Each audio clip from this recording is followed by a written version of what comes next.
प्रेमी साथियों, यह आज का शब्द दरिया साहब के शब्द का चौथा पद है, जिसका विवरण इस प्रकार से है। जप तप संयमा काया कसनी, शाखा जोग व्रत दाना, याते नहीं ब्रह्म से मेला, गुण हर कर्मा बधाना।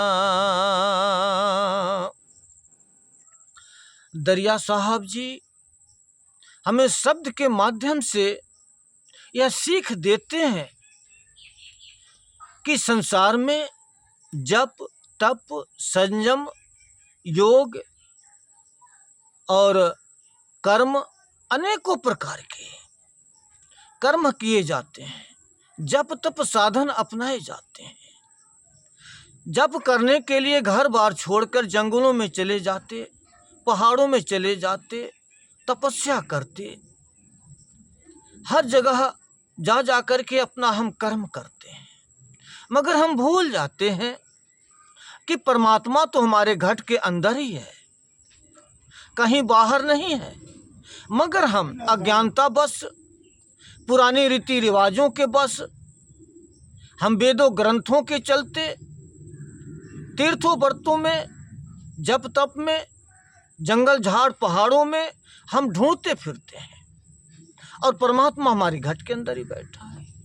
कबीर साहब जी कहते हैं, कस्तूरी तो कुंडल बसे, मृग ढूढ़े बन माहे, ऐसे घट घट पीवे हैं मूर्ख जाने नहीं।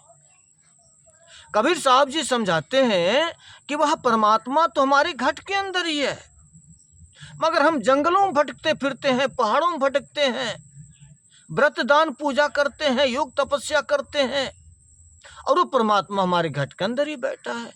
जो कि ये जप तप साधन जितने भी किए जाते हैं, ये परमात्मा को पसंद नहीं। परमात्मा को पाने का तो मार्ग ही कुछ और है, जो परमात्मा ने स्वतः खुद अपने आप बनाया हुआ है। मगर हम अपने मनमर्जी से सारे कर्म कर रहे हैं, जो कि परमात्मा इससे बहुत दूर है।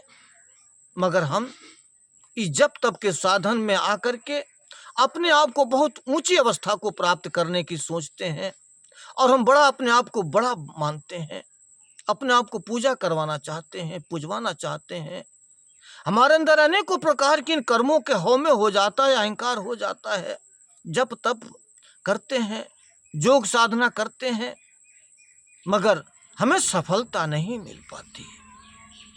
इसीलिए साहब कहते हैं, याते नहीं ब्रह्म से मेला। दरिया साहब जी ने समझाया, इन कर्मों से उस जो ब्रह्म है, जो एक को ब्रह्म द्वितीयो नाश, जिसे ब्रह्म कहा गया, जो निराकार निर्लेप सदा एक रस हर जगह रहने वाला परमात्मा, जो हर घट में व्यापक है, हर जगह है। मगर जिस किसी को मिला तो अंदर से मिला, बाहर किसी को नहीं मिला।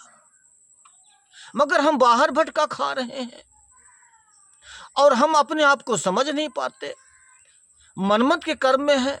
अगर सतगुरु के बताए हुए हिदायत के अनुसार अगर हम चलते तो हो सकता था कि हम उस ज्ञान तक पहुंच जाते, उस अवस्था तक पहुंच जाते, उस मार्ग तक हम पहुंच जाते।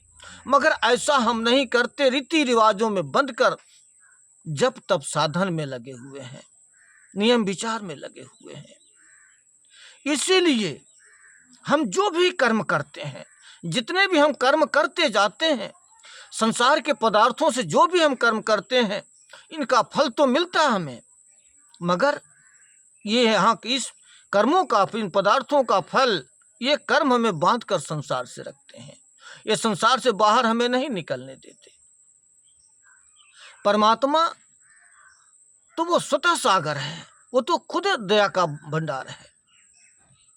वो जिसे निकालना चाहता है, वो डोरी, अपने प्रेम की डोरी स्वतः पकड़ा देता है। मगर हम ऐसे संतों महात्माओं के पास नहीं जाते, ऐसा हम ज्ञान अर्जित नहीं करते। इसीलिए हम भटका खा रहे हैं। और जितने भी हम कर्म करते हैं, गुण हर कर्म बधाना, यानी जितने भी कर्म हम करते जाते हैं परमात्मा के पाने के लिए, जप तप तीर्थ व्रत दान पुण्य जो कुछ भी कर लें, इन सारे कर्मों के एक जंजीर में हम बंधते जाते हैं, कर्मों के लेखे से हम बंधते ही चले जाते हैं। छुटकारा का नाम नहीं है।